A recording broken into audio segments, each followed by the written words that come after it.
Bueno, arita sa atong hisgutanan labot sa impeachment mga higala gahapon dito sa House Committee on Justice, no?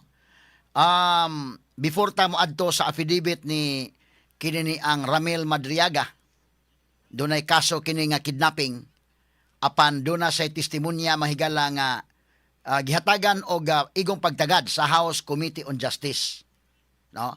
Well, atong i-evaluate ang iya mahigalang affidavit, no? So, og iyang testimonya gahapon.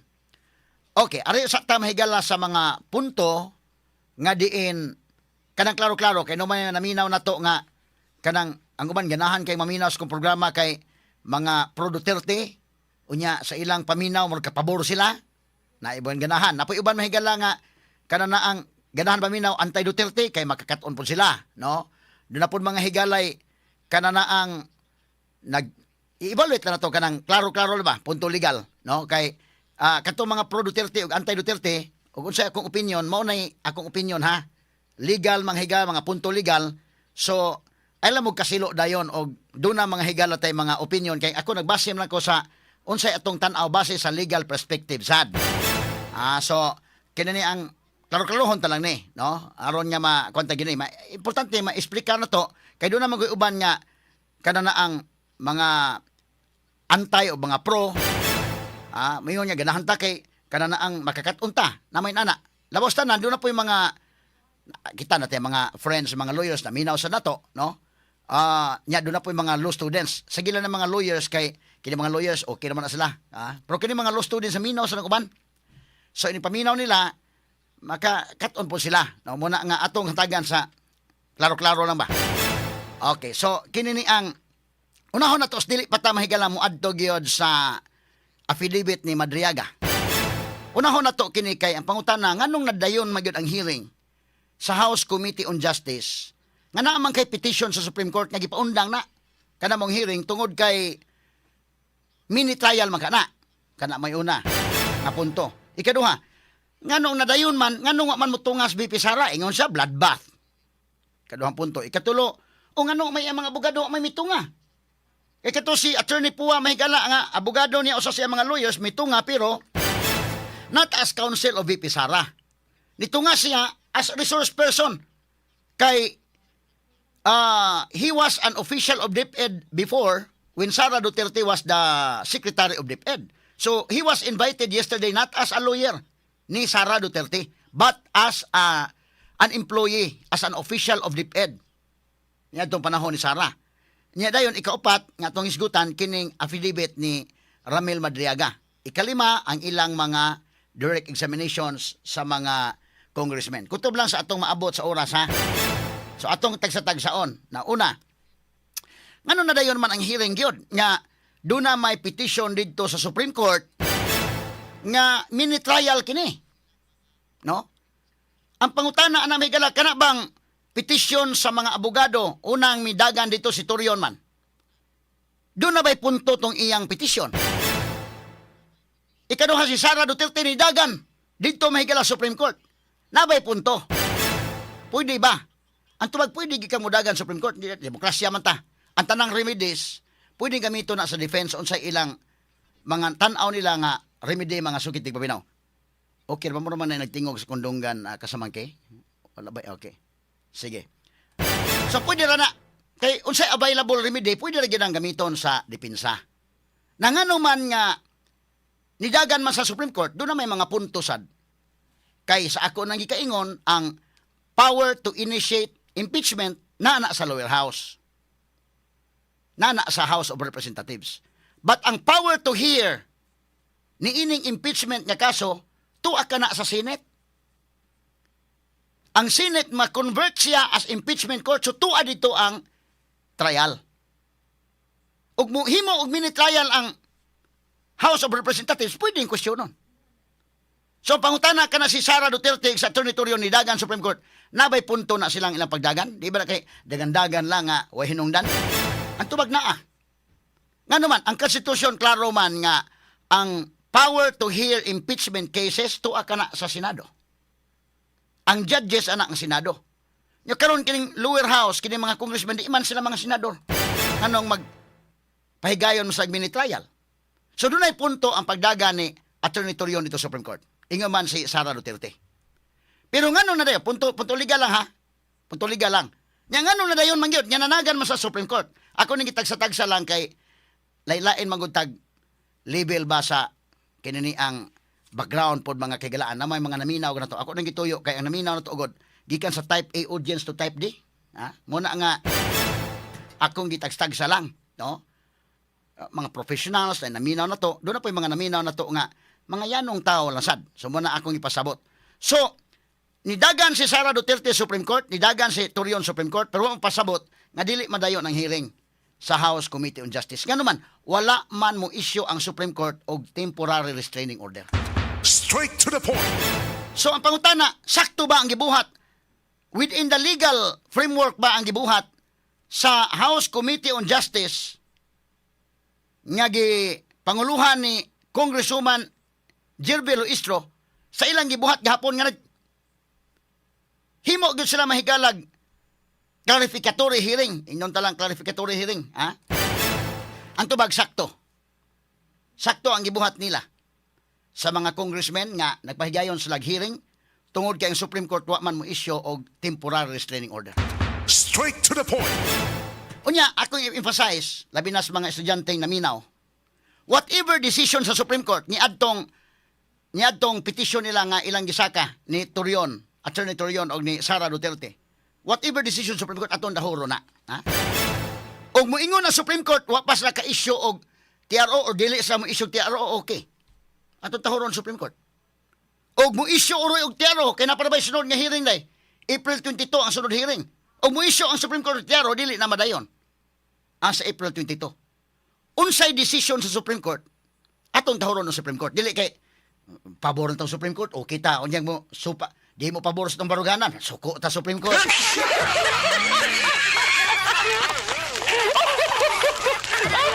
Kinato, klaro-klaro, gani, kay, mo tahod tag authority, kay otherwise, kung natin authority mga kagalaan, lisod sad, makalandrakas na. So ako karon na, sultihan ta mo, nag-discuss tayo at kasabot sa decision Supreme Court sa petition because ang main petition lahi man na og sa gipangayo nga TRO. Oh, so whatever decision sa Supreme Court ining maong petition o ining maong TRO kay malagmit wa pa maka-decide ang Supreme Court or malagmit di lang gyud mo hatag og TRO ang Supreme Court or malagmit mo hatag pero nalangan lang kay gi-evaluate pa mahigala. So bisan unsay decision sa Supreme Court atong tahuron. Lisod po kayo nang wa nagitay tahuron nga otoridad. Nya sila may nabutang diha Supreme Court. So akong balikon, ako mismo, isip abogado, o kami dires DYHP, Arimin Cebu, mutahod ta sa Supreme Court. Taas kay ta og pagtagad sa atong judiciary mga higala. So whatever decision sa Supreme Court about ani atong tahuron. Unya, kini ni ang malagmit ang Supreme Court, doon na mga higalay, kung atong i-forecast, dunay mga punto kung pwede sa mo isog TRO, dili ba? Pwede niya mahigalang i-deny dayon ang petition nila ni Attorney Torion og ni Vice President Sara Duterte or dili ba? Doon na may punto pong Supreme Court. Pwede mahigalang nga iyang paundangon na ay mga punto sa balaod. O moingon sa undangon niya kay mini trial na inyong gihimo, ihatag na sa Senate. Pwede. Pero yung Supreme Court, padayon na mo diha kay political question na. Pwede. Karon, ang Supreme Court mga higala, doon na may petition o doon na gipangayo nga TRO, wala pa makahatag ang Supreme Court. Malagmit, dili mo hatag ang Supreme Court, okay. Atong respetaran. Malagmit mo hatag pero nalangan, atong respetaran. Malagmit mo decide ang Supreme Court, basura niya ning petition ni Sara Duterte o ni Attorney Torion, pwede. O malagmit, tagaan niya credit mahigala, pwede. Whatever decision sa Supreme Court, ato mga higalang respetaran. Morespital ta. Karon, unsaon man pag-decide Supreme Court ini maong petition? Posible mahigala duhay mandaganan. Pwede mo ingon ang Supreme Court, sakto si Attorney Torion, sakto si Sara ining ilang petition. Pwede sabi ingon, dili sakto. Sa Attorney Torion, dili sakto si Sara. Nabay balaod niya mo support sa decision Supreme Court, either way, ang tubag naa. Kay kini nangayog TRO. O makahatag og TRO by April 22 di na madayon ang hearing day. O mingon digidili na mo ng mini trial pero walay TRO gihapon pa dayon. Ang hearing. Ngano man tungod kay Supreme Court mahigala pwede mang moingon. dili mi mo issue og TRO o gani kining petition ni Sara Duterte o ni Attorney Torion why hinungdan tungod kay kanang House of Representatives naghimo lang sila sa ilang mandato. They have the power to initiate impeachment o kanang ilang gihimo within the House Committee on Justice will fall within the ambit of political question. Moingon sa Supreme Court, di atong respetaran. Ako man nang gi-forecast dan nga pwede moingon sa Supreme Court, yes, pwede no. Whatever decision atong respetaran kay sa man may pinagkataas nga hukmanan. O moingon sa Supreme Court nga sakto ang House of Representatives padayon na mo sa hearing ang malagmit nga napanay sa daghang katarungan pero malagmit ang mga katarungan ang moingon Supreme Court gyud nga di may mga labot because that is a political question. No? Pwede. So padayon, sakto ang House Committee on Justice. But in the meantime nga wa pa decision Supreme Court, nya padayon sa hearing, correct sila. Wa may TRO. Pero moingon gyud Supreme Court, mo issue may TRO. O moingon Supreme Court, sakto si Sara, sakto mahigala si Turion. Unsa may malagmit nga katarungan Supreme Court. Moingon Supreme Court, malagmit ha? Moingon Supreme Court, tungod kay dunay grave abuse of discretion amounting to lack or excess of jurisdiction in the part of the House Committee on Justice. Nga naman, because the power to hear impeachment case, tuwa sa Senate, dili inyo. Nga nag-hearing naman mo diha. Let the senators conduct the hearing. Let the impeachment court receive those testimonies and evidences aron nga mahukman dito og unsa ba? Maabsulto ba si Sara or makonbikto ba? Pwede. So duhay mahitabo ha? Duhay mahitabo. Mahimo mingon Supreme Court. Okay, padayon na mo. Di ko mo issue TRO, padayon lang mo House Committee on Justice kay sakto mo. Political question na, di may manglabot ninyo. That will fall within the ambit of a political question. Correct. Mingon Supreme Court, ana, atong respetaran. But pwede sa mingon Supreme Court, sayop mo. Nilapas na mo. No? Nilapas mo. Dunay grave abuse of discretion amounting to lack or excess of jurisdiction. Because the power to hear impeachment dili inyo. Moingon nga Supreme Court ana atong respetaran ha. Duhay ko ha kay basig mo pagulbol mo human, ha?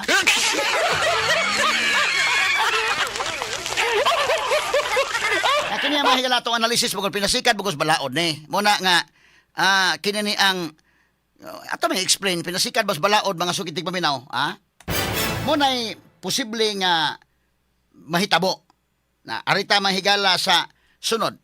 Ingon, ang sunod niya punto, ingon si Sara, dili pa nako ipakita ang pagbasa ni Madriaga sa affidavit ha. Ato na sang i-discuss punto por punto sa mga preliminaries ni. Ang sunod nga punto ingon, wa mo tunga kagahapon god. Gibalik-balik kid og tawag si Sara. Ang iyang lingkuranan ni Sara Duterte mahigala gahapon sa House Committee on Justice blanco. Kay wala siya motunga, ha? Gibalik-balik kid tawag Sara Duterte at ipagkuan og naaba si Sara Duterte wa. Oh.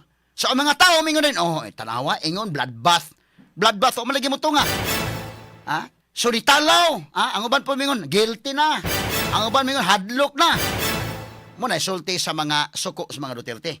Nagkatupong nilaban sa mga Duterte, mingon po niya, ay okay na kay kinini ang, di man sa pwede po niya mo, anha, mabuli lang sa dinha, wa man siya makuha na napita. Pwede.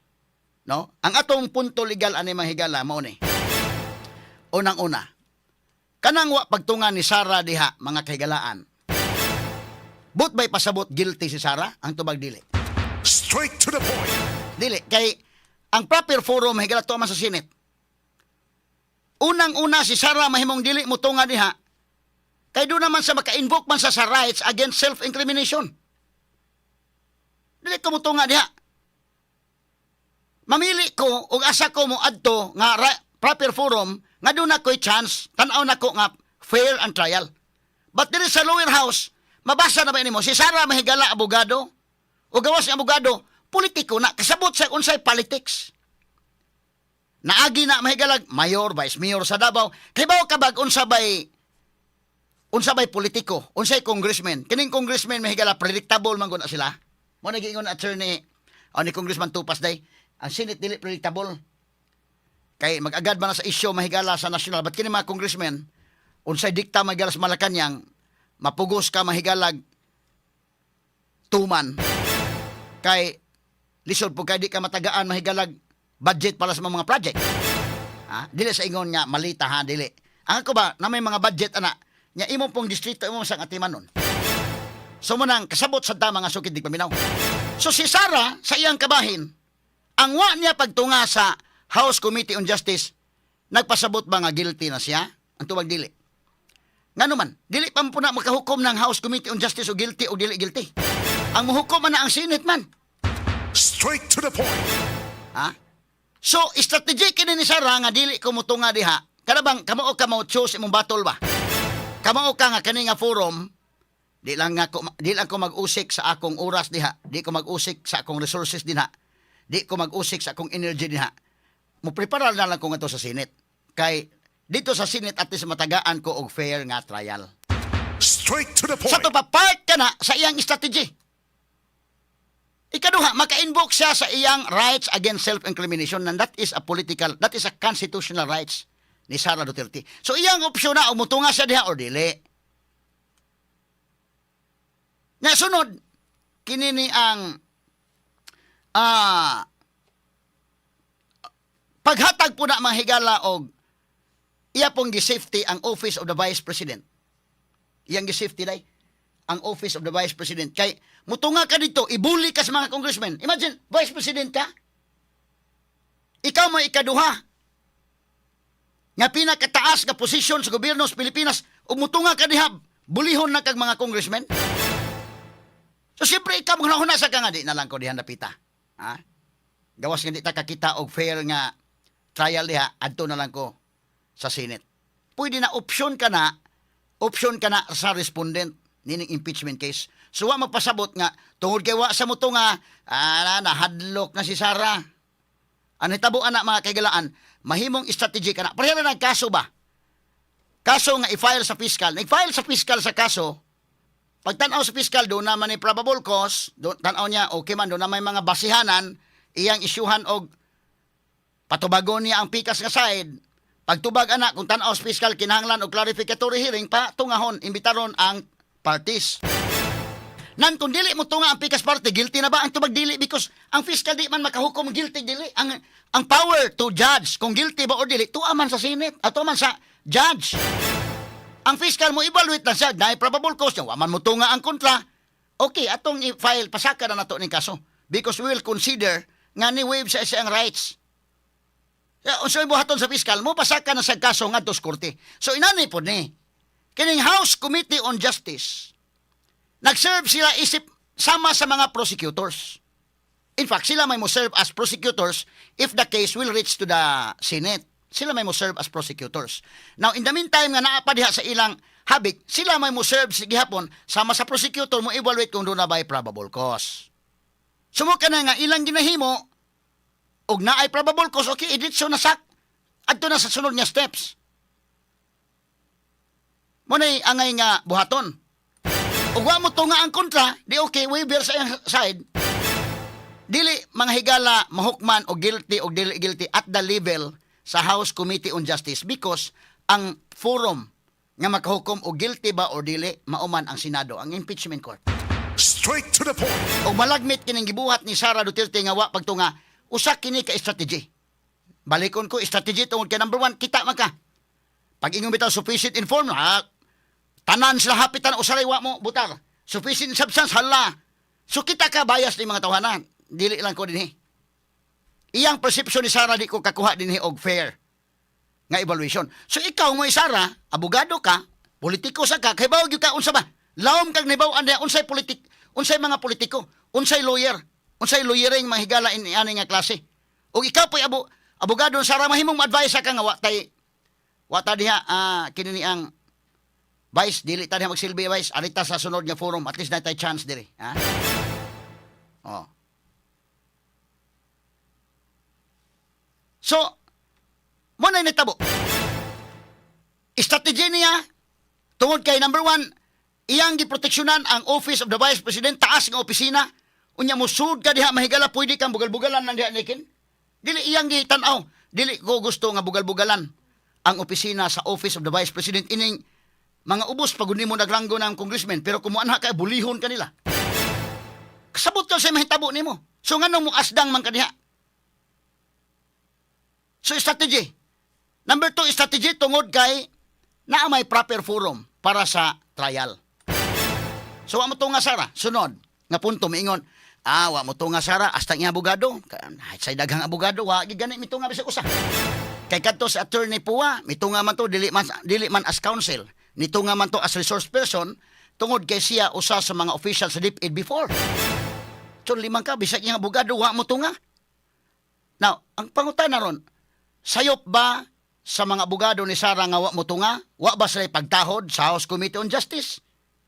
Ang tubag ni punto por punto nga tubag ha. Akong ipabati po ang tubag na lang sa ilang lawyer para dili ako mo explain. Kini mo ni tubag sa lawyer, punan ko lang og dugang explanation unya.